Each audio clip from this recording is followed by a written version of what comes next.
Bab 3846. Harus berjuang. Akhirnya, setelah mencapai titik kritis tertentu, Erikin melampaui Yudhira Ying dalam satu gerakan. Peringkat pertama. Melihat bahwa dia akhirnya dipromosikan ke daftar teratas, mata Erikin berkilat gembira. Setelah lebih dari 6 hari kerja keras, dia akhirnya mencapai daftar teratas, yang dianggap telah mencapai tujuan yang dia harapkan sebelumnya.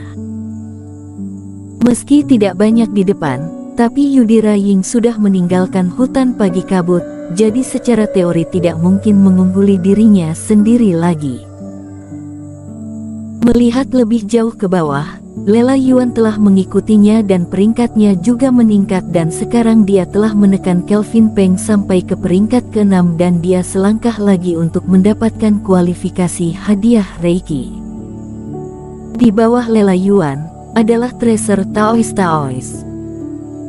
Orang ini tidak tahu apa yang salah sebelumnya, peringkat berhenti untuk sementara waktu, tetapi sekarang dia dengan cepat naik ke urutan ke-7 dan dia memiliki postur untuk naik terus. Sepertinya nilai Lela Yuan tidak stabil. Dia tidak hanya akan dipromosikan ke posisi ke-5, tetapi yang terbaik adalah tidak dilampaui oleh Tracer Taoist. Erikin berpikir dalam hati. Lela Yuan, Kaden Huang dan yang lainnya telah bertarung dengan mereka begitu lama dan mereka juga ingin memberi klan Kera hasil yang baik pada akhirnya. Selain itu, pola cahaya di cincin perungguku masih 8 garis. Perhatian Erikin jatuh pada cincin itu lagi. Setelah menyerap begitu banyak energi bintang fajar, Erikin telah lama menemukan bahwa batas pola cahaya di cincin perunggu ini berjumlah 9. Sekarang di atas cincinnya, pola cahaya terakhir hanyalah sebuah garis samar. Kalau dilanjutkan, mungkin ada kesempatan untuk menerangi semua pola cahaya di cincin. Masih ada 1,5 jam, jadi kita harus terus mencoba, tapi untuk amannya, cari 3 roh binatang dengan 7 atau 8 pola garis untuk dibunuh atau mencoba membunuh roh binatang berpola 9 garis. Melihat ke depan, mata Erikin berkedip. Jika dia memberitahu kultivator lain tentang pemikiran ini, mereka semua pasti akan terkejut. Tapi Erikin benar-benar berpikir begitu. Setelah beberapa jam bertempur, bahkan kabut hijau di zona inti dari tanah berbahaya itu pun akan bubar dengan sendirinya. Ada situasi baik dan buruk dalam situasi ini. Parahnya, meskipun tempat itu masih diselimuti kabut hijau, tidak banyak roh binatang yang tersisa dan roh binatang yang tersisa sangat kuat.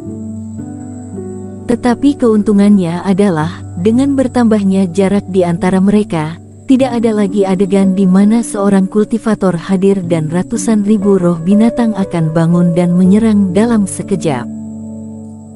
Yang paling aman untuk dilakukan sekarang adalah menggunakan 1,5 jam terakhir untuk menyerap 3 jalur energi bintang fajar seperti sebelumnya. Masalahnya, berurusan dengan roh binatang pola 8 garis itu tidak sulit, tapi pendapatannya mudah ditaksir. Erikin memperkirakan bahwa pola cahaya ke-9 mungkin tidak dapat diaktifkan pada akhirnya. Bunga energi bintang fajar yang dijaga oleh roh binatang berpola 9 garis mengandung setidaknya 10 kali energi bintang fajar daripada roh binatang berpola 8 garis. Selama seseorang dapat membunuh satu, panennya akan lebih besar dari sebelumnya. Tapi roh binatang pola 9 garis, makhluk paling kuat di hutan besar ini. Apakah Kaden Huang, Jenohu dan lain-lain dapat menarik perhatiannya, sehingga menciptakan peluang bagi mereka untuk meraihnya atau apakah trik ini akan berhasil atau tidak, masih belum pasti. Dia pernah melihat roh binatang pola 9 garis sebelumnya, jadi Erikin mengerti. Untuk menangani masalah ini, dia tidak percaya diri sama sekali untuk dapat menggunakan metode penyembunyian untuk menghindarinya lagi. Dalam hal ini, itu hanya sebuah pembunuhan yang sulit. Dan begitu tidak bisa dibunuh, setidaknya 1 jam waktu akan terbuang sia-sia dan bahkan dapat menyebabkan seseorang terluka dan mengkonsumsi lebih banyak energi. Ini merepotkan. Erikin mengetuk pohon dengan ringan dengan jari-jarinya. Ia tidak hanya ingin menjadi nomor 1, tetapi juga ingin cara yang legendaris dalam menghadapi metode kultivator 2 kegagalan. Selanjutnya dalam rapat terbesar para kultivator 2 kegagalan fase penilaian yang berkumpul, hanya dengan cara ini dia bisa lebih bersaing untuk memperebutkan juara pertama. Lagi pula, para master di setiap negara pada dasarnya berada di atas 2 kegagalan dan Nico Bai juga telah naik ke level ini dan bahkan masih dapat bertemu dengan tuan istana-istana bintang yang ada di tingkat 3 penurunan. Jika mereka berbeda sampai 2 tingkat besar, mereka hanya bisa mundur ketika mereka bertemu dengan mereka. Sekarang, masalah sulit ini ada di depan Erikin. Dan dia harus segera mengambil keputusan. Lalu memilih untuk melawan atau mengambil aman. Segera, mata Erikin berkilat tajam. Jari-jari itu menembus beberapa lubang kecil langsung di pepohonan. Harus berjuang untuk melawan. Dia memiliki firasat yang samar bahwa jika dia tidak membunuh roh binatang pola 9 garis itu dan mencoba mengaktifkan pola cahaya ke-9, maka metode legendaris melawan kultivator yang legendaris tidak akan dia dapatkan lagi. Dia berbagi ide ini dengan Zhenu Hu dan Kaden Huang, yang sedang beristirahat di bawah. Mata para kultivator itu dipenuhi dengan kejutan.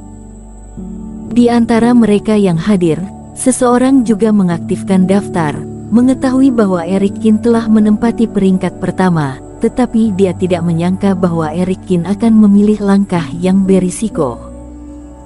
Roh binatang berpola 9 garis, puncak tempat ini ada. Saat itu, ketika Dewa Bintang mendirikan daerah pelatihan besar ini, binatang berpola 9 garis itu menjadi tolak ukur keberadaannya. Banyak orang merasa bahwa tujuan keberadaan roh binatang ini di sini bukan untuk mengalahkan para kultivator, tetapi untuk membuat para kultivator merasakan teror dari roh binatang itu. Tapi sekarang, Erikin malah memimpin orang-orang untuk menghadapi roh binatang itu. Tuan Qin, aku tidak tahu apa yang kamu pikirkan, tetapi jika itu untuk peringkatku, aku tidak terlalu peduli tentang itu. Ekspresi Lela Yuan sedikit berubah dan dia berkata dengan cepat. Kamu tidak perlu ada di bawah tekanan, ini keputusan pribadiku, aku ingin mencoba meningkatkannya lagi, Erikin meyakinkan.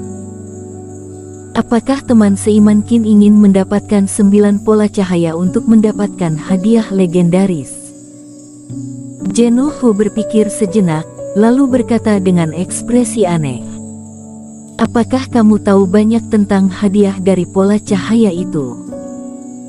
Erikin mengangkat alisnya, dia hanya mengatakan bahwa dia ingin berurusan dengan roh binatang itu. Zhenu Hu langsung memikirkan hal ini, mendengarkan nada pihak lain, dia jelas tahu sesuatu. Dia benar-benar tidak tahu banyak tentang ini. Setelah mendengar apa yang dikatakan Kelvin Peng sebelumnya dan kemudian dia bertanya kepada Kailin Song, Tony Feng dan yang lainnya, tetapi mereka tidak mengetahuinya. Erikin berpikir bahwa klan Rock yang tahu sesuatu tentang itu. Yah, aku biasanya suka membaca materi sejarah dan aku telah mendengar beberapa hal dari ayahku.